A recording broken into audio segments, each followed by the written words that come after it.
Halo semuanya, welcome back to my channel. Aku Rani Mukherjee melaporkan langsung dari Jerman. Hai teman-teman semuanya, apa kabar kalian? Nah, di vlog kali ini aku mau cerita sedikit nih kelanjutan dari rencana Tuta dan aku untuk mengadopsi atau mengasuh anak ya. Nah, jadi mungkin buat kalian yang udah ngikutin Instagram aku pasti tahu ya kan, kalau kita memang lagi bukan memang lagi ya, tapi emang mengarah ke situ. Jadi ini langkah selanjutnya sebelum nanti aku ada janji sama kantor urusan anak yang ada di Jerman, atau namanya dalam bahasa Jerman disebut Jugendamt.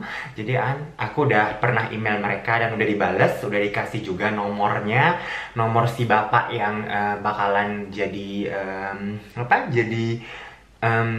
Ansprechpartner gitu. Jadi ini yang bakalan mengiringi langkah kita sampai akhirnya nanti dapat anak itu, karena ini masih dalam rangka COVID-19, jadi kita kebetulan belum diperbolehkan datang untuk bikin janji ketemuan gitulah, untuk bertemu pertama kali untuk ngobrol.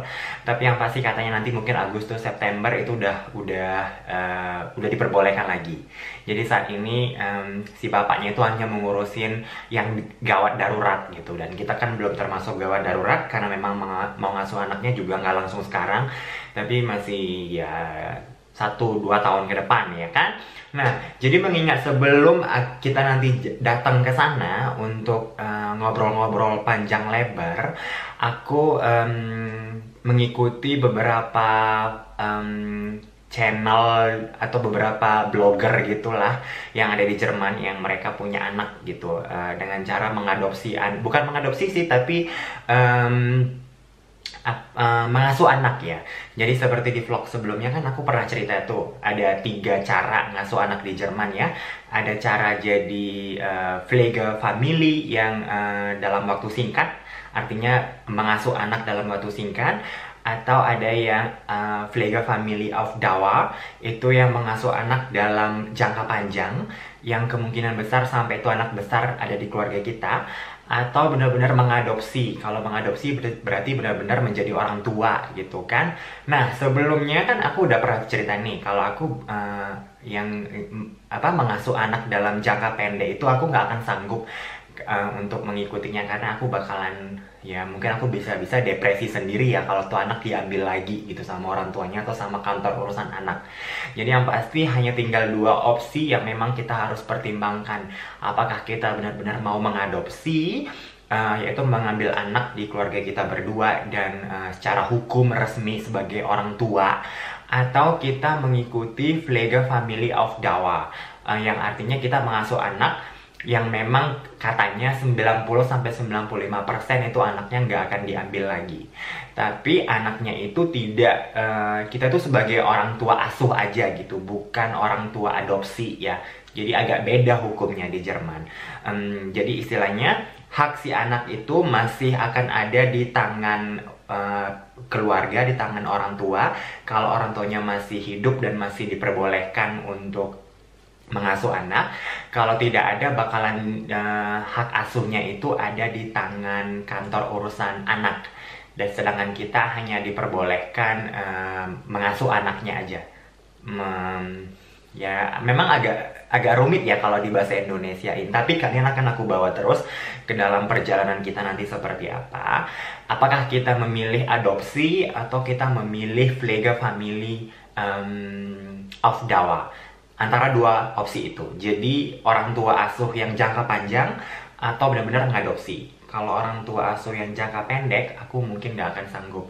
Nah, karena aku mengikuti beberapa Instagram influencer gitu di Jerman yang cewek sama cewek terus ngasuh anak, terus cowok sama cowok ngasuh anak gitu ya. Jadi aku tuh ada 2 keluarga di Instagram yang memang mereka terbuka banget sama kehidupannya, yaitu ada Instagramnya satu itu Papa und Papi, Instagram yang satunya lagi itu Papa Pi. Nah, kebetulan si Papa und Papi ini aku suka banget kalau mereka live, terus mereka cerita, terus mereka juga bikin channel YouTube gitu untuk kasih tentang pengertian keluarga mereka ya. Nanti di deskripsi box aku akan kasih channel mereka, dan mungkin kalian bisa lihat.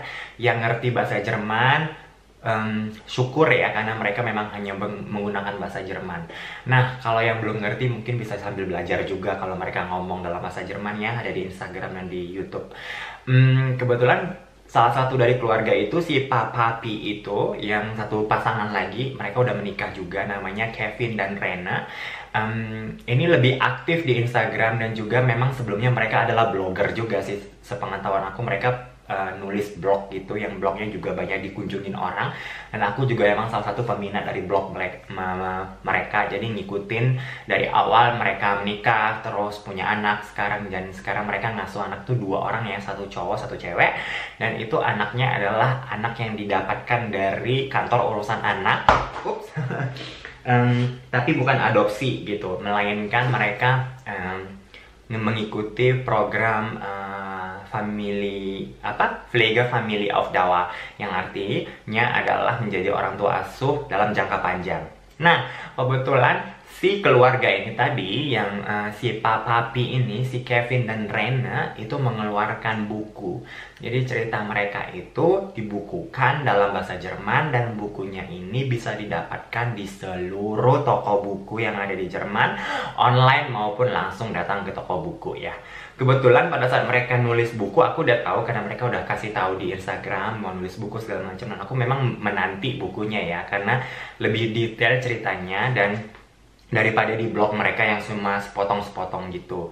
Nah, aku berpikir sebelum nanti aku datang ke janji bertemu dengan kantor urusan anak, walaupun sebenarnya dari program studi yang aku lakukan dan program pekerjaan aku itu sebenarnya sama ya, aku paham lah gitu, karena kan memang aku dari bidang yang sama juga gitu kan.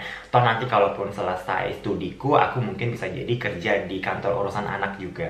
Tapi yang pasti aku mau lebih dalam lagi, lebih tahu gitu apa perbedaannya, lalu apa positif negatifnya menjadi orang tua asuh jangka panjang dengan adopsi gitu. Jadi sebelum aku nanti pergi ke si bapak itu menghadap gitu sama Tuta, aku pengen paham dulu gitu, pengen tahu dulu. Nah, kebetulan kan Tuta itu emang bukan bidang dia ya, dia itu nggak ada sama sekali sama bidang sosial gitu. Jadi dia paham, dia ngerti gitu, tapi dia bilang, kau kan memang itu bidang kau gitu, jadi kau aja yang ngerjain, kau aja yang baca, kau aja yang cari info, nanti kasih tahu aku. Aku bilang ya udahlah, memang kan aku memang terjun di bidang yang sama ya. Nah, jadi kebetulan si Papi ini, yang satu pasangan itu tadi, bukan yang satunya lagi ya, tapi ini yang satunya lagi yang memang aku ikutin juga, mereka ngeluarin bukunya ini udah keluar, dan aku udah ada bukunya. Ini bukunya aku sudah di tangan. Ini aku udah pesan online, bukunya udah dateng. Aku baru baca itu sekitar 21 halaman. Tapi kemarin pada saat aku posting di Instagram itu banyak yang bilang, "Kak, pengen baca bukunya deh, pengen tahu apa kisahnya segala macam gitu." Dan aku berjanji nanti kalau aku selesai baca bukunya, aku akan bikin kayak cerita dalam bahasa Indonesia lah untuk kalian, bagaimana isi kesimpulan dari cerita mereka yang ada di buku ini ya. Nah, jadi ini bukunya, kalian bisa lihat. Papa, Papi, Kin. Artinya yang satu dipanggil Papa, yang satu dipanggil Papi. Kin ini anak. Ini namanya Kevin dan Rena. Itu nama mereka berdua ya. Tuh.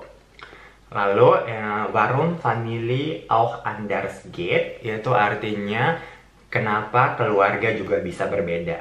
Jadi ini ceritanya tentang Regenbogen Family. Regenbogen itu adalah pelangi ya, jadi keluarga pelangi. Nah, yang pasti di buku ini nanti akan ada vlog kedua lah tentang buku ini, yang akan aku baca dulu sampai akhir, dan aku akan kasih tahu sama kalian. Jadi aku penasaran banget nih sama buku ya. Aku baru 1 hari aja aku udah sampai 21 halaman ngebacanya dalam baru datang tadi terus langsung baca gitu. Dan yang pasti buku ini membawa aku sebagai orang yang mau mengikuti jejak mereka, jadi semakin tahulah informasinya seperti apa. Karena di buku ini juga mereka kasih tahu persyaratannya, terus berapa kali mereka janji ketemu, dan bagaimana tingkah laku sampai mereka sekarang punya anak itu 2 ya. Nah, mereka berdua ini juga pernah live, dan aku pernah nanya juga pada saat mereka live, apakah mereka tidak takut nanti kalau anaknya diambil lagi. Dan mereka pada saat itu menjawab kalau orang tua asuh yang untuk jangka panjang itu kemungkinan besar anaknya nggak akan diambil lagi. Sampai nanti udah besar ya, sampai 18 tahun baru si anak bisa bilang oke, kita mau tahu siapa orang tua kita sebenarnya gitu ya. Atau mau balik lagi ke orang tuanya. Tapi itu katanya 90-95% itu hak asuh ada di tangan kantor urusan anak, tetapi si Rena dan Kevin ini menjalankan. Nah, yang paling aku bikin penasaran, kalau kita adopsi anak, itu kan biayanya dari kita semua nih, karena kan kita jadi orang tua ya. Tapi kalau kita Pflege Family of Dauer, atau juga jadi orang tua asuh yang ditandatanganin sama kantor urusan anak itu tadi, Jugendamt, akan dapat subsidi istilahnya. Jadi dapat subsidi uang anak, dapat subsidi uang kehidupan anak, dapat subsidi uang baju segala macam. Nah, ini yang aku pengen tahu gitu, bagaimana mereka kenapa mereka menentukan atau memilih jalan ini, dan seperti apa. Katanya sih ada di buku ini semua, dan aku penasaran juga nanti sampai akhirnya. Mungkin karena aku pribadi, aku bukan berarti tidak mau mengadopsi anak secara langsung ya, karena dengan pekerjaanku yang saat ini dan juga pekerjaan Tuta sih sebenarnya kita mau ngasuh anak aja bisa, maksudnya ngasuh yang adopsi ya, tanpa ada bantuan subsidi dari pemerintah. Jadi benar-benar uang kita sendiri, kita yang jadi kayak kita punya anak aja gitu. Kayak misalnya aku hamil terus punya anak gitu ya, jadi udah biaya sendiri gitu. Paling cuma memang di Jerman kan kalau kita punya anak itu ada namanya Kindergeld itu adalah uang bantuan pemerintah untuk si anak yang didapatkan semua orang yang saat ini punya anak di Jerman ya. Nah, kalau itu kan memang semua orang dapat gitu ya, mau miskin mau kaya mau siapapun dapat. Nah, yang namanya uang Kindergeld itu tadi.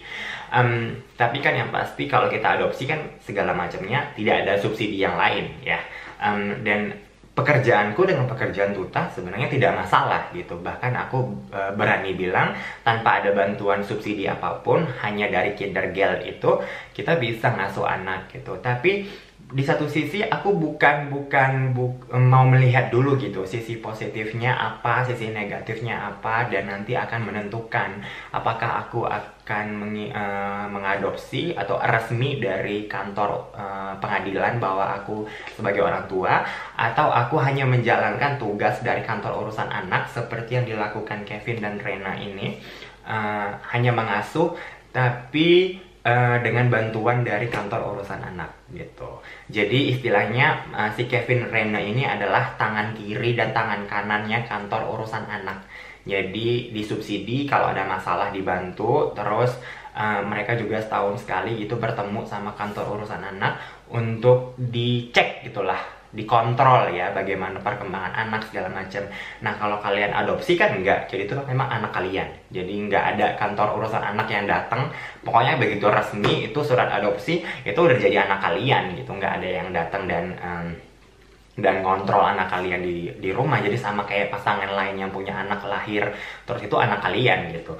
Tapi kalau yang Pflege Family yang dilakukan Kevin dan Rena ini, mereka 6 bulan sekali atau 1 tahun sekali itu dikontrol. Bukan dikontrol sih, karena si Kevin ini pernah live dan pernah bilang menurut dia itu bukan kontrol, tapi lebih kepada hanya menjalankan tugas sebagai kantor urusan anak yang memang harus tahu bagaimana perkembangan anak itu.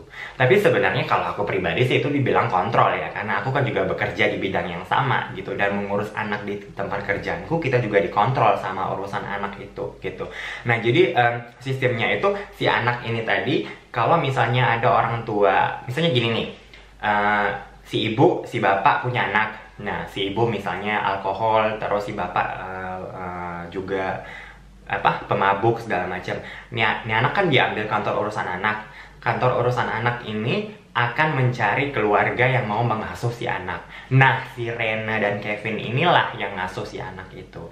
Kalau misalnya mereka nggak ngasuh anak itu atau nggak mau, anak itu akan dioper ke panti asuhan di tempat aku kerja gitu. Nah, tapi yang pasti karena aku nanti pasti ada yang bilang, kenapa aku nggak ngasuh anak dari tempat kerja? Aku nggak diperbolehkan ngambil anak dari tempat kerja karena aku bekerja di situ. Aku sebagai pekerja yang diakui sama pemerintah Jerman bahwa aku harus profesional gitulah ya, profesionality. Jadi aku profesional di tempat kerjaan gitu. Jadi memang aku harus tetap bekerja sama kantor urusan anak nanti untuk mencari anak. Tapi di kantor urusan anak itu jadi terbagi dua gitu. Ada yang ngurusin adopsi, ada yang ngurusin jadi kayak tangan kiri tangan kanan mereka, kayak si Rena dan si Kevin ini tadi ya. Jadi mereka dua-dua anaknya, satu cewek satu cowok tuh, anaknya itu diambil dengan cara Pflegefamilie auf Dauer itu tadi, yang artinya mereka hanya jadi di bawah naungan kantor urusan anak untuk mengurus anak yang mereka asuh saat ini, dua orang itu.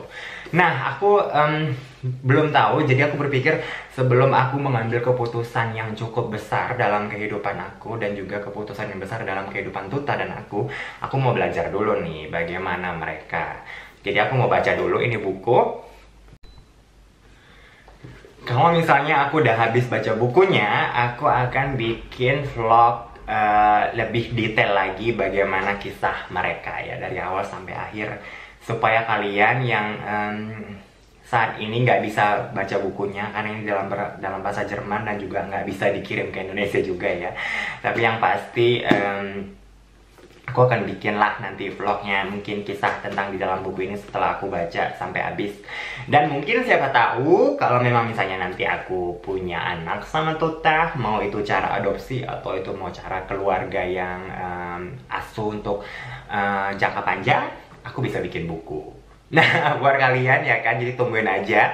Terus yang pasti buku aku yang pertama sama Centin, sama Rora, sama Icayu udah keluar. Nanti mungkin aku akan bikin buku tentang kisah gaynya mungkin. Dan aku mungkin akan juga bikin buku dalam bahasa Indonesia seperti ini ya. Nanti misalnya judulnya apalah, ayah dan bapak dan anak gitu ya. Yang pasti ditungguin aja teman-teman.